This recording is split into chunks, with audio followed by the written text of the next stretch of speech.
Hello, everyone, and thanks for joining us today on NCI Live.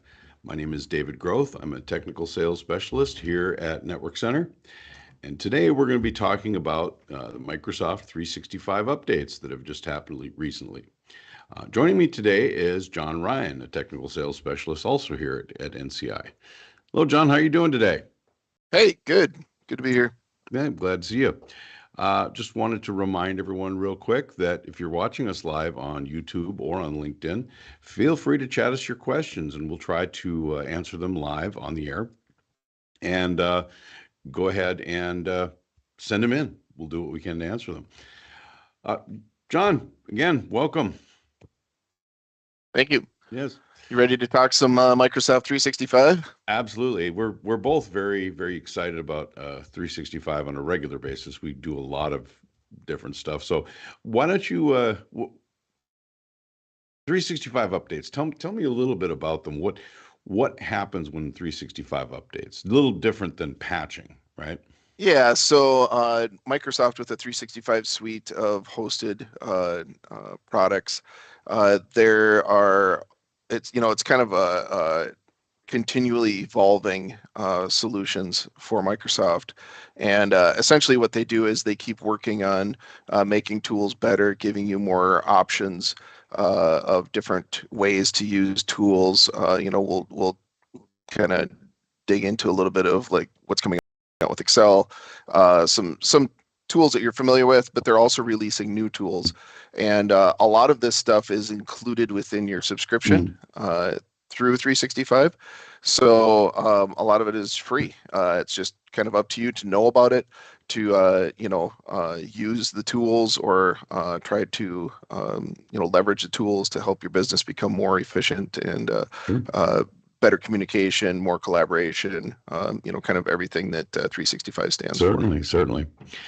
So are these updates controllable? I mean, do we have to manually do them? Are they automatic? How does that work? Yeah, so Microsoft uses kind of a rollout technique for it, depending upon how your user settings are set as far as when you'll receive. So you can, change basically the schedule that you're on in order to get some of these updates. So there's basically three categories of updates that you can get. So you can get current updates. That's kind of how as they're released, you'll have access to them right away. You can get on the monthly enterprise update schedule, which will wait until each month and then release multiple tools all at one time. Or you can also get on the quarterly enterprise rollout schedule as well. Some of these things Okay. are in preview. If a tool is in preview and you're getting it rolled out to you, you might, be one of the initial testers to kind of help figure out what's how it's working, and provide feedback to Microsoft directly.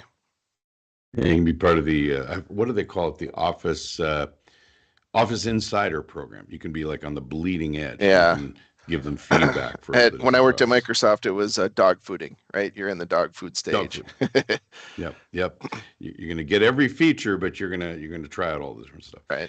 Okay, so that said, let's talk real briefly about some of these actual updates. And I know there are all kinds of patches, right? Bug fixes, and we can assume that there are bug fixes, and we can go out to Microsoft's website and take a look at what they are at support.microsoft.com or docs.microsoft.com.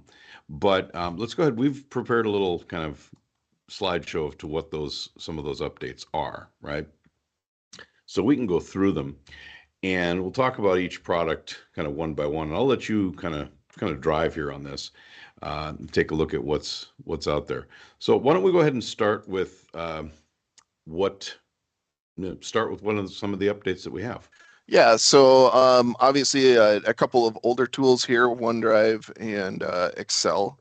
So they've been around for a long time, and I think the interesting thing to know, just timeline wise, is as of this year, OneDrive is 15 years old. So it's been around for a long time. People have been sharing for a long time, been saving to the cloud for a long time. So even though when we talk about cloud technologies, a lot of people are like, well, I'm still don't know what the cloud is. I'm unsure of the cloud.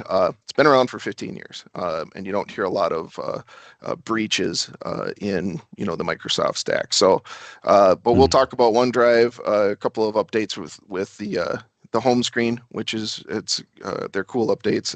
It makes things easier to find. We'll talk about Excel. Excel is now kind of joining PowerPoint as far as being able to use it in a live environment. And then there's a handful of Teams updates.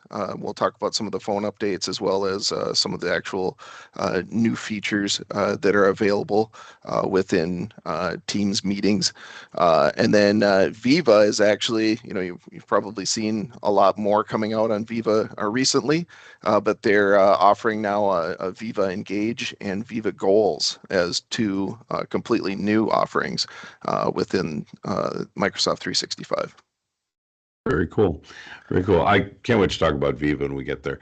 And Teams, of course, is one of my personal little pet projects for anybody that knows me. So we'll definitely have a lot to say. All right, let's go ahead and talk first about OneDrive. What kind of updates do we get? Yeah, so with OneDrive, it's basically the home screen. It's a new interface or a kind of refreshed interface for it. Across the top, as you can tell in the picture there, you'll see a For You section, which will give you recommendations on types of content that's available through OneDrive that could relate to you. One of the big things is the recent files section, which is just down below on the picture on the screen, if you can see that. But basically, it allows you to sort by or filter by file types, which is a big deal. I just want to look at all the PDFs. I don't want to see all of my Word documents in there. So you can quickly search from that. And then it also shows you activities. So if you are sharing those with anybody and they've made a change to it, or you've added an annotation or something that tags somebody in it, you'll see that it's kind of an activity feed in a way that it'll show you kind of what stage it's at or what status it's at. And then along the left side, you'll be able to pin places that you visit frequently. So if you go out to certain tools or homepage now. So it's really becoming more of a dashboard for your productivity and a way for you to access things more quickly. Certainly. I'd like to point out especially, and we noted it here, but I'd like to point out especially that this particular interface is unique to the web, right? The web version of OneDrive. And a lot of people don't think of OneDrive as having a client for the web, for your desktop, and for mobile, where you can access all your files and things that you're using. And it's great in that regard because, a lot of times I'm going to say the olden days, pre-cloud, as it were, you could, in order to access your file, you have to click and connect via VPN and then navigate to some drive letter or server share and get to the files. Here, you could be anywhere and do a secure, authenticated login and get to it via a web browser or via your mobile client or even your computer if you happen to have one, but you don't need a VPN login. At any rate, one of the features I've also played with on this was the popular near you. So if you're a member of a team, you can see a team file that is being updated regularly. Like for example, an Excel spreadsheet that gets constantly updated. Well, that's one of a popular feature because if you use that file or if a group uses that file, rather than having to go search for that file each time, you can go right here and click on it and boom, there it is. Yeah, and I think the important thing too with OneDrive is having a similar experience through all platforms. So, like you said, if you're using it with your cell phone versus your desktop or the web, trying to make that a similar experience through all devices. Microsoft did that back with the Windows phones and everything, and the tablets. The Surface, they tried to have a similar experience between all three, a desktop, a Surface, and a cell phone. And that's kind of what they're replicating here as well, is to give you the same type of tools no matter what device you're connecting to it on. Right. So yeah, we could expound on the benefits of OneDrive a lot, but the point being, there was an update to the interface, And there's a bunch of cool new features, so definitely check those out. And again, these updates come for free if you're a 365 subscriber. And one other thing I'd like to point out, this is included in the basic subscription for 365 on up. So, even if you have the most basic, which is web only version of 365, this new feature is available to you. Yep. All right, moving on. Let's talk about the new Excel Live. Yeah, so Excel Live, if you're familiar with PowerPoint Live, what Excel Live gives you the option to do is if you're in a team sharing or a Teams meeting, when you're sharing content, you don't have to just share your screen anymore. You can actually share, a live version through your screen. So what that allows you to do is have other people within the meeting connect to it and make changes to it and collaborate in a real-time environment. Previous ways to do this before this was released was to do, co-editing through essentially SharePoint or through a shared file where you would see the bubble and you'd see, everybody's initials and you could see what they're changing and everything. But with this, you can do it, in a live environment within a meeting together. So you can talk about it, you can make changes, you can collaborate in a real-time environment. Live updates to graphs and so on. You can see those rather than just a flash and something changing on a screen. Yeah, So, and not only to create a document, but even to show results or show trends or to forecast sales, to do all of that kind of stuff. It doesn't have to be for creating a document. It can be for altering a document or editing a document together. So it should be noted that this feature as of now, is in preview. It is not in full general availability, but you should be receiving it this month. yep. This feature is extremely exciting. One of the other things is, from a security standpoint, you can collaborate on the document without having access to the document.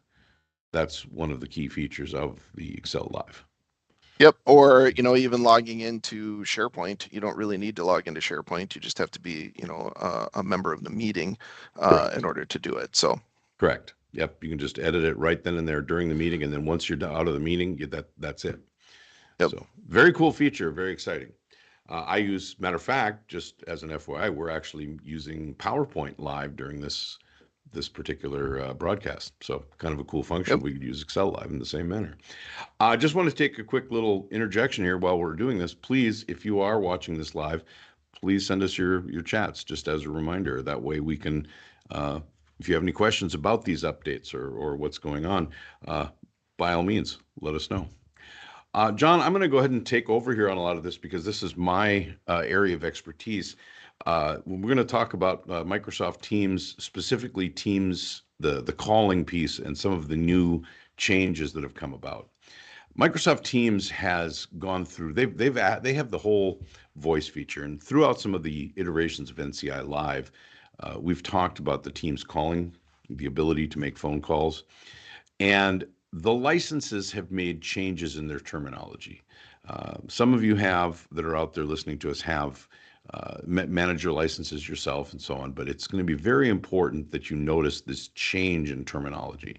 They had different plans depending on what you called what kind of licenses you had, whether you had the business plans, the business basic, business standard, business premium, or if you had the E1, E3, E5 enterprise plans.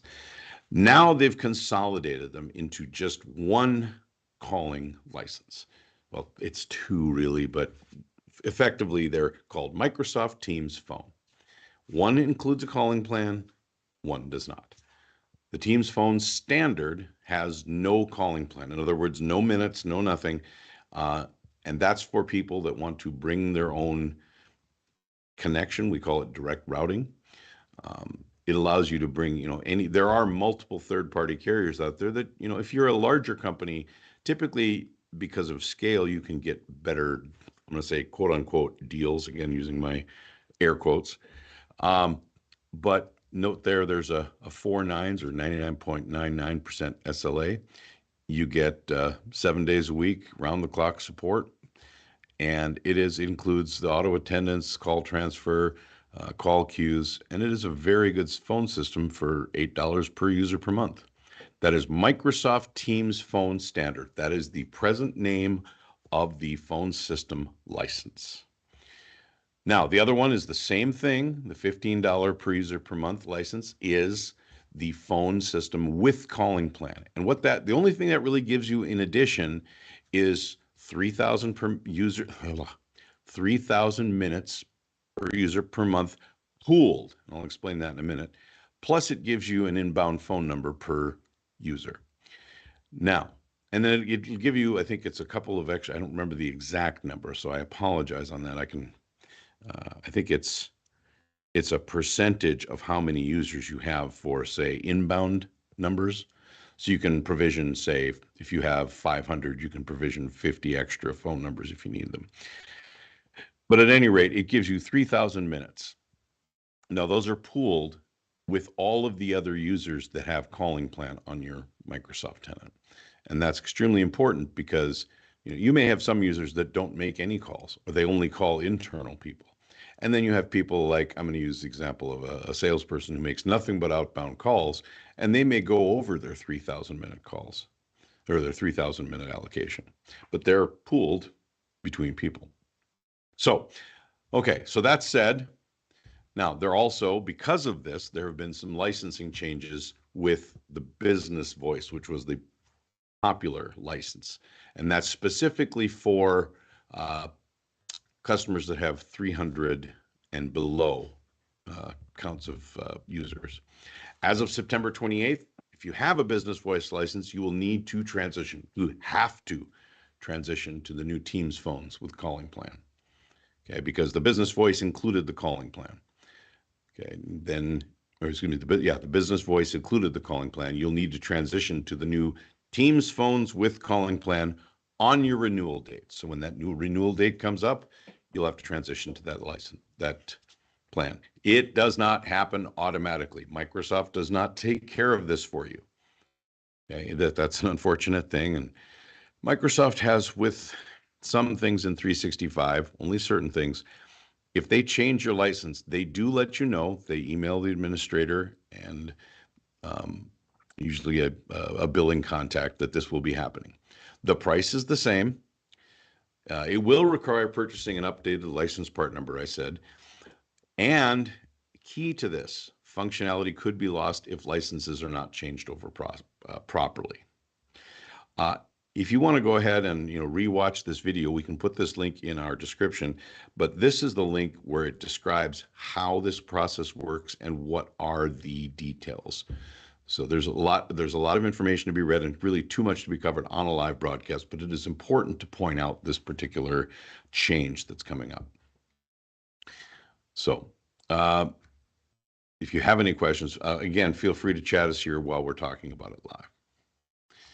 Moving on, one other thing in the Teams voice, they do have, and I want to start off by saying they do have a pay-as-you-go offering now with Teams voice. However, it is only for licenses that are outside of the U.S. Why do I even mention it? Because most of our clients here are based in the U.S. is because this will be coming. I can almost guarantee it. Mark my words here that I can guarantee this will be coming to the U.S. because a lot of those other carriers that use Microsoft Teams calling that allow connectivity where you would just buy that $8 voice and then you bring your own carrier. A lot of those other carriers have pay-as-you-go. So that being the case, Microsoft is like, hey, well, we're a carrier. We should really offer this. So they're testing the waters in these, what they call zone 2, any of these outside, countries, these other countries, so they can test the waters, as it were, and then bring it into the U.S. Customer. Okay, and then of course, in order to do that, you have to have either a Teams Essentials calling or part of 365 E5. Okay, I'm going to turn it back over to you, John. I'll let you kind of talk about some of these other features, Teams. So, and some of the other cool, nice little add-ons that they've had. Sure. So we'll stick with the Teams kind of uh, format here. I'm talking about Teams chat. Now you can actually do a thing called self-chat. So basically what it allows you to do is you should have a pinned, or once it's released out to you, you'll have a pinned chat contact as the you contact. So it'll say your name, it'll say you, and then you have an option to chat with yourself, which seems kind of weird, right? But if you want to take notes and you want to be able to, drop links in there for you to access later, you can go in and look at your own self chat, and it's kind of a self notes kind of area.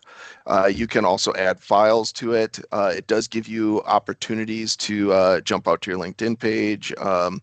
Shows activity with other files and other things that you're attached to. So if you're attached to a workflow or something, you can go look at your activity. But it's basically meant as a practice space for you to get used to using the chat function and all of the tools that come along with it, as well as a convenient place for you to store files and notes for yourself. So you should see that. It's the you section. It's kind of funny online to see people chatting with themselves. They kind of like chat back and forth with themselves. So it's kind of self-entertaining too, I guess, at the point. So I will say the one thing that is a new, it's not a new feature, but it was only introduced a couple months ago. This is the LinkedIn integration with Teams, where yep, you can go to a contact, whether it's internal or external, and click on the LinkedIn app, and it will take you to their LinkedIn page, assuming they're using their company email and it's associated with a LinkedIn account. You can look up all their information from there. So it'll give you a full set of information. So yeah, I think it's I pretty think cool. we're starting to see some of this integration with outside sources too, as Mhm. things become more popular. They want this to kind of be your centralized hub for a lot of that kind of stuff. So Absolutely, absolutely. Okay. So yeah, I highly recommend doing this because I take a lot of notes with clients as I'm talking with them, and the self chat allows me to just literally talk to myself, saying, "Ah, I got to remember this. I got to remember this," and these are searchable. So if you happen to type in like where did I talk about that, you can search these notes. Very cool function. Okay. Uh, Another one. What else you got about yeah, so this is also within a Teams meeting. So if you're having a Teams meeting with other people, you can actually share your screen now, and you can turn on annotations. So you basically give the other users within your Teams meeting the opportunity to make notes, mark up a page, and this is actually from your desktop. So Mm, you can essentially use it with any kind of application that you're sharing or screen sharing that you're doing. So that allows you to do more of that live collaboration with each other. mm, And then gives you, an opportunity to expand the input that you can get from other people who are attending your meetings. mm. So this would be a cool function if you're doing like say tech support and you wanted to point to a say a yeah, like I used to when I would ever support somebody via Teams, I would circle my mouse. You ever do that? The mouse spin where you literally just Yep, turn your mouse around. I could actually take a highlighter and go, this is the button you want to hit, and then you want to hit this button over here, something like that. absolutely. Yeah. Yep. Or you could draw like an additional thing right on their screen. That's a very cool feature. I like that. All right, so that's some of the Teams functions. Let's move on and talk about a program that people don't necessarily use much, and that's Microsoft Viva. So the what new functions do we have in Viva? Yeah, so Viva has, or Microsoft has released a thing called the Viva Engage. And, back, if you remember back in the Yammer days, it gives you kind of an internal social platform for chatting, for sharing posts. It's kind of if you think of a mix between kind of a LinkedIn and Facebook kind of smashed together into more of a business kind of setup. It is back-ended by the Yammer technology. But it allows you to create content and have more of a social presence within your own company. It allows you to do posts, you can share pictures, you can share links, just gives you a lot of self-expression tools Mhm. that can kind of help you, be more of an individual, contribute, uh, chat with other people, Mm. share files with other people. It's just it's a good environment to do that instead of doing some of that stuff outside of the Microsoft platform, where Mm. now you have your documents and everything are kind of flying around out through other social media outlets. It allows you to do it internally. And monitor and kind of keep it secure, right? Right. That's one of the Yep. main things.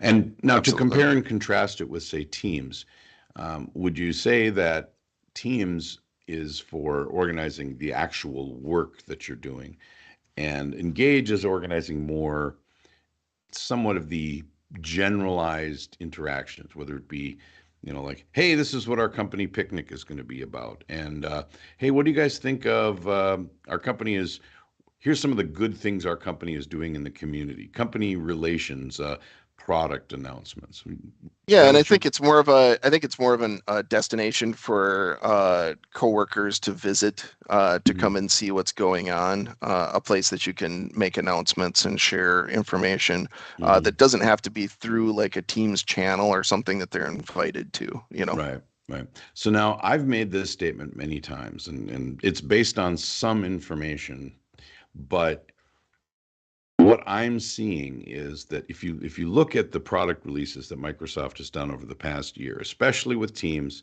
and Teams is older, but starting with Teams and then moving forward, there's a common thread here, and that is that SharePoint, the the old SharePoint, the purpose of SharePoint was to create what we called an intranet, right? And Engage is really your company intranet. Right, that's what it Right. was. That SharePoint was designed for that, to be able to put up like a page, a web page about what was going on and a list of stuff and things of that. I mean, SharePoint is way more. Don't let me, I'm trying not to shrink it down into two things, but it seems to me like they're one by one replacing these things. And my understanding, or the educated guess that I have, is that SharePoint is going to go away.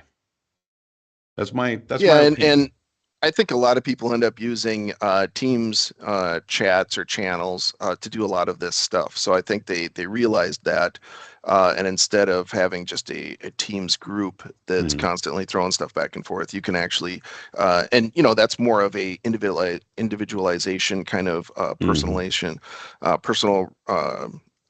Relationship with other people that you work with kind of environment, and they're taking that from that and giving you like a social platform to put it on, and something that we're familiar with too, because the feel is very familiar to the other kind of commercial social platforms. Yeah, I mean, if you look at it, I mean, I hate to use the F word, but it looks like Facebook. If you kind of look Right. at the on the right-hand side with the person's profile and everything else, Yep. it's right there. Yep.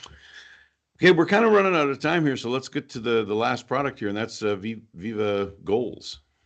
Yeah, so Viva Goals is actually it's an OKR application, and if you're unfamiliar, what OKR stands for, it's objectives and key results of your company. And essentially, what it allows you to do is it allows you to create, manage, align company goals through tasks with your end users. So if you and you can track them. So basically, if you're trying to meet a certain kind of, let's say, SLA or a certain kind of sales goals or a certain kind of, company environment goals, you can track them through this application, and it allows you to assign different types of company-wide goals to other people or to groups, and then people can contribute to it, and you can share this with your organization, and people can see how you're doing. It's basically kind of sharing your company vision Mm. with your end users, and then showing you where you're at within that part of the process. It's bringing a company direction and a company direction really down to where the rubber meets the road, right? Yep. And everybody can see at a glance, where are we going? There's never that question of where are we going, because everybody can see it, or at least their portion of it. They can see how Sure. they Yep. fit into the bigger picture. This is huge. I mean, I don't think people really understand that this is a huge piece that they can fit right within their team's environment, or separately. I mean, it is a separate app, but it could Yeah, be. and it's not something that's currently out there either. I Yeah. mean, you could use a task creator or something like that, or you could use workflows for certain things. Mhm. But for this is like it gives you an option to like you said, see where you're at, where you're sitting as a company, and where you're going, and how far you are away from achieving it. Certainly. Well, we've pretty much come to the end of our time here together. I mean, it's really exciting. There are a lot more updates that the Microsoft has, but but I really these actually happen about once a month. And as I want to reiterate that if you're on the current branch, you do get them once a month. You can be right on the bleeding edge. You can get them monthly, or you can get them on the quarterly enterprise update. So they happen every 3 months. So you may or may not have these depending on what update schedule you have set in your particular setup. Tenant. Yep. Yep, exactly. So, it's been really fun today. So for those of you joining us, thanks. If you have questions after this live broadcast, please feel free to visit our website at www.netcenter.net or email us at info@netcenter.net or at any of our social media channels. And please don't forget to like us and subscribe on our YouTube channel and click the bell so you're notified for any of the next time we go live, which we happen to do every 2 weeks at 11 a.m. Central Standard Time. So please come up. We have a lot of exciting topics coming up over the next coming months. Also, I want to put in a plug here briefly for we have the Network Center Envision conference coming up. So please look out for that and visit our website and find out the dates for that. So again, John, thank you so much for attending today and walking us through some of these updates. Absolutely. And as always, everyone, thank you for joining us today on NCI Live. Thank you.